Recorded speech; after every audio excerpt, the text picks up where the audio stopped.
Shalom. Cette semaine, nous allons étudier ensemble le début du livre de Yehoshua dans la Haftara de Parashat Shlach Lecha, afin de bien mettre en évidence le lien qui nous relie justement à Eretz Israël, cette fameuse faute des explorateurs qui malheureusement fait que jusqu'à aujourd'hui nous jeûnons le jour du 9 Av à cause du dédain que nous avons éprouvé à l'égard d'Eretz Israël. Mais je voudrais attirer votre attention sur la personnalité particulière de Rachav.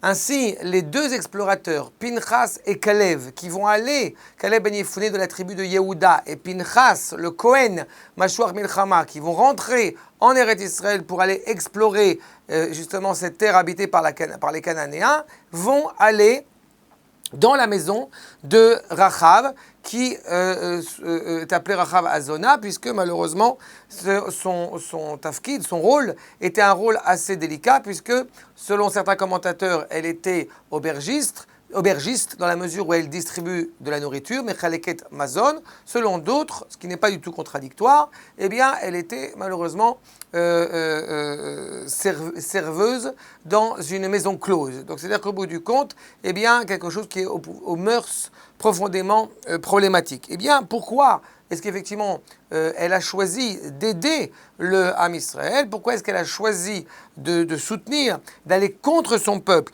pour justement préparer le terrain pour que le Ham Israël, le peuple juif, puisse conquérir pleinement la terre?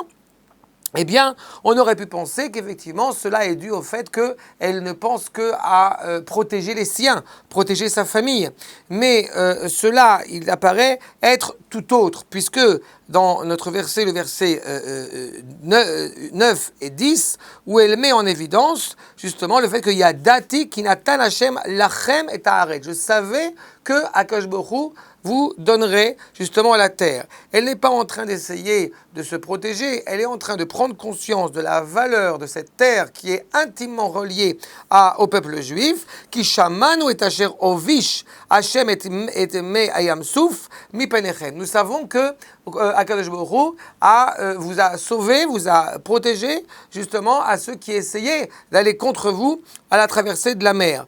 Donc, effectivement, on aurait pu penser que cela est pour la protéger, pour mettre en évidence le fait qu'elle craint la force, la puissance du peuple juif, mais cela serait dénué le verset 11 qui met en évidence qui Hashem Elohechem ou Elohim Bashamaim Mime'al Ve'al Haaretz Mitachat. Combien ce verset est fondamental et porteur de sens, puisque Rachav, en fait, est en train de reconnaître la grandeur d'Akadosh Baruch Hu dans le ciel et sur terre, et c'est justement ce qui est fondamental, puisque Rachav, dans sa démarche, non seulement, eh bien, elle finira par faire teshuva sur cet acte profondément illégitime, mais en plus, elle va devenir une sadékette, puisque elle va avoir le privilège de se marier avec Yehoshua après avoir fait cette teshuva. Mais je tiendrai peut-être à ajouter un détail. Pourquoi a-t-elle choisi un travail aussi déshonorant? Eh bien, le Midrash nous raconte que du fait qu'il y ait eu la faute des explorateurs, le peuple qui aurait dû rentrer 40 ans avant en Eretz Israël, il n'a pas pu y rentrer. Et Rachav avait besoin de subvenir dans les plus brefs délais aux besoins de sa famille. Par conséquent, a choisi un travail ô combien déshonorant. Et pourtant, dans cette démarche, dans cette volonté justement d'être prêt à donner sa vie pour l'âme Israël, c'est-à-dire qu'elle aurait pu épouser Yehoshua beaucoup plus tôt. Mais cette démarche d'avoir poursuivi à être présente pour aider l'âme Israël. Pourquoi un tel métier? Nous racontent les maîtres, parce qu'effectivement, elle avait ce privilège de pouvoir parler avec les hommes importants, les politiciens et autres, afin de pouvoir faire bénéficier de son savoir au peuple juif. Eh bien, cette grandeur, ce don de soi, va faire que, justement, ainsi nous dit le Midrash, qu'il y a comme ça des femmes qui ont fait preuve d'un zèle profondément honorable, profondément important. Eh bien, ce sont des femmes qui sont justement converties et leur rôle est devenu d'autant plus honorable pour le bien de l'âme Israël. Ça a été le cas, en l'occurrence, de Osnat, la femme de Yosef Hatzadik, ça a été le cas de Tzipora, ça a été le cas de Shifra et de Poua, selon certains commentateurs qui seraient vraiment des femmes qui se sont converties, ou bien Myriam et Yocheved, ça a été le cas de Rachav, ça a été le cas de Yael, la femme de Eshetakini, qui a pris sur elle d'être prête à donner sa vie pour sauver l'âme Israël de Sisra, et Ruth, bien évidemment. Tous ces midrashim-là mettent bien en évidence la valeur incontestable de Rachav.